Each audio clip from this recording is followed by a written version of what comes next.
Hi అండి, అందరికీ నమస్కారం. ఈరోజు ఈ వీడియోలో మనం క్విక్గా అయిపోయే బిర్యానీ రెసిపీ చూసేద్దాం.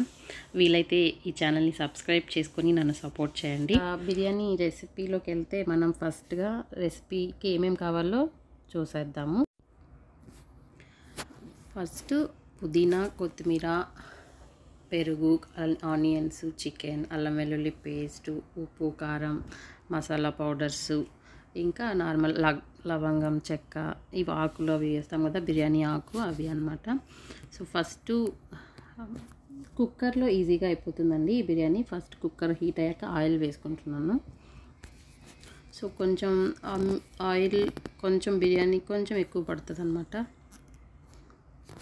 సో ఆయిల్ వేడెక్కాక ఇప్పుడు ఈ బిర్యానీ ఆకు, చెక్క, లవంగం, యాలకులు, అనాస పువ్వు ఇవన్నీ ఒకటేసారి వేసేస్తున్నాను.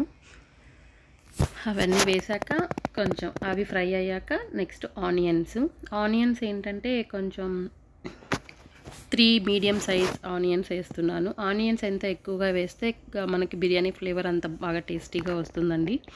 సో కొంచెం ఎక్కువే ఆనియన్స్ యూస్ చేస్తున్నాం ఇక్కడ. ఆనియన్స్ వేసాక బాగా కొంచెం మీడియం ఫ్లేమ్లో కాసేపు బాగా ఫ్రై చేసుకోవాలి. గోల్డెన్ బ్రౌనిష్గా వచ్చే వరకు ఫ్రై చేయాలి. అలానే మాడబెట్టకూడదు అనమాట. కొంచెం అప్పుడప్పుడు మధ్యలో కలబెట్టుకుంటూ ఉండాలి, లేదంటే అడుగంటుకొని మాడిపోతూ ఉంటాయి. సో ఆనియన్స్ ఫ్రై చేసేటప్పుడు కొంచెం దాంట్లోనే సాల్ట్ వేస్తే కొంచెం త్వరగా ఫ్రై అవుతాయి ఆనియన్స్. ఇదేంటంటే చాలా ఈజీగా అయిపోతుంది. మీరు చూసినట్లయితే ఆనియన్స్ ఫ్రై చేసి పెట్టుకోని అవసరం లేదు. అలాగని చికెన్ కూడా నేను మ్యారినేట్ చేయట్లేదు, అందుకే క్విక్ రెసిపీ అంటున్నాను. కొందరికి అంత టైం ఉండదు కదండి, మ్యారినేట్ చేసి ఫ్రిడ్జ్లో పెట్టి మరలా బయట పెట్టి. సో ఈ టైం అయితే సేవ్ చేసుకోవచ్చు. బట్ ఇది కూడా చాలా టేస్టీగా బాగా వస్తుంది. ఆనియన్స్ కొంచెం బాగా ఫ్రై అయ్యాక గోల్డెన్ బ్రౌన్ కలర్ వచ్చాక మనం అల్లం వెల్లుల్లి పేస్ట్ అయితే యాడ్ చేస్తున్నాను ఇక్కడ. సో ఈ అల్లం వెల్లుల్లి పేస్ట్ కొంచెం బాగా ఆనియన్స్ ఫ్రై అయ్యాక వేస్తే బాగా నూనెలో బాగా ఫ్రై అవుతుంది అనమాట. సో కొంచెం 1 or 2 స్పూన్స్ అల్లం వెల్లుల్లి పేస్ట్ వేసేస్తున్నాను. వెల్లుల్లి పేస్ట్ వేసేసాక కాసేపు అలా ఫ్రై చేసుకోవాలి. అల్లం వెల్లుల్లి పేస్ట్ కొంచెం బాగా ఫ్రై అయ్యే వరకు. తర్వాత వెంటనే నేను చికెన్ పీసెస్ యాడ్ చేస్తున్నానండి. జస్ట్ ప్లెయిన్ చికెన్ యాడ్ చేస్తున్నాను అనమాట. నేనేమి ముందు రోజు మ్యారినేట్ చేసి పెట్టడం అంత టైం ఉండట్లేదండి. సో అవేమి మ్యారినేట్ చేయకుండా just plain chicken pieces add చేసేస్తున్నాను. సో వీటిని యాడ్ చేశాక కొంచెం సేపు బాగా ఆయిల్లో ఫ్రై చేయాలి. ఆ వాటర్ కంటెంట్ అంతా పోయేదాకా ఫ్రై చేసుకుందాము.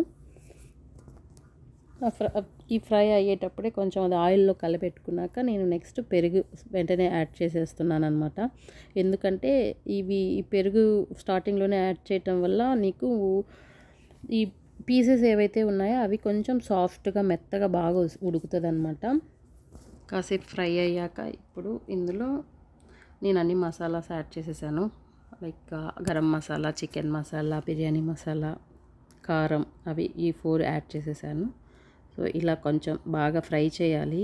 ఈ పొళ్ళన్నీ వేసాక కాసేపు బాగా మగ్గనివ్వాలన్నమాట. ముక్కలకి బాగా పడుతుంది అప్పుడు ఫ్లేవరు. ఇది బాగా ఫ్రై అయ్యాక ఇప్పుడు బాగా ఫ్రై అయ్యింది ఒక 10 to 15 minutes. ఇప్పుడు ఇందులో నేను ఒక 1 hour ముందు బాగా నానబెట్టుకున్న బాస్మతి రైస్ అయితే యాడ్ చేస్తున్నాను. ఫస్ట్ వాటర్ పోసి బాగా స్టిర్ చేయాలి, ఎందుకంటే కింద ఆనియన్ అదంతా బాగా ఫ్రై అయి ఉంటుంది కదా. ఇట్లా కలపకుండా బియ్యం వేసేస్తే మనం బియ్యం వేసాక కలబెడితే కొంచెం బియ్యం ముక్కలైపోతాయి. సో అందుకనేసి ముందు వాటర్ పోసి బాగా కలబెట్టుకుంటున్నాను.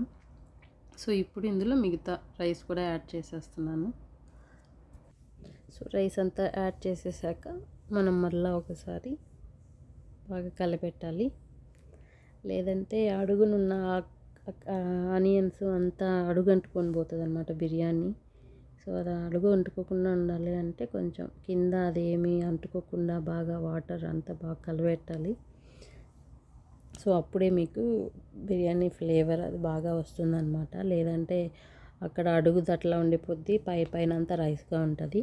సో అంతా కలబెట్టాక లాస్ట్లో ఇక్కడే సాల్ట్ టేస్ట్ చేయొచ్చు అనమాట. సో కొంచెం మీకు ఉప్పు ఉండేటట్లు చూసుకోండి. సో అది ఉడికాక అంతా సరిపోతుంది. సో అంతా బాగా సరిపోయాక ఉప్పు అదంతా. సో ఇప్పుడు నేను కుక్కర్ క్లోజ్ చేసేద్దాము. క్లోజ్ చేసేసి హై ఫ్లేమ్లో ఉంచి ఒక 4 విజిల్స్ వచ్చే వరకు మనం 4 విజిల్స్ రానివ్వాలి. ఇలా ఒక 4 విజిల్స్ రానిచ్చాక తీసి పక్కన పెట్టేద్దాము. ఇది ఇండక్షన్ స్టవ్ కాబట్టి నేను పక్కకి పెట్టేశానండి, లేదంటే కింద ఇంకా హీట్ అలాగే ఉంటుంది. సో అది దాంట్లో గ్యాస్ అంతా పోయే వరకు వెయిట్ చేసి ఇప్పుడు ఓపెన్ చేస్తున్నాము. సో బిర్యానీని ఇప్పుడు టేస్ట్ చేసేద్దాం అనమాట. బిర్యానీ అయితే బాగా వచ్చిందండి, చూడటానికి కలరు అంతా బాగా వచ్చింది. సో ఇప్పుడు మనం బిర్యానీ టేస్ట్ చేసేద్దామండి. సో బిర్యానీ బాగా పొడి పొడిగా బాగా సరిగా కుక్ అయ్యి బాగా వచ్చింది. సో ఇప్పుడు టేస్ట్ చేసేద్దాం బిర్యానీని. సో టేస్ట్ కూడా బాగా వచ్చిందండి, మీరే చూసేయండి ఇక్కడ ఎంత కలర్ఫుల్గా బాగుందో. So please subscribe to my channel. Will meet in the next video. మీరు కూడా ట్రై చేసి నాకు కామెంట్స్ పెట్టండి. Thank you. Bye bye.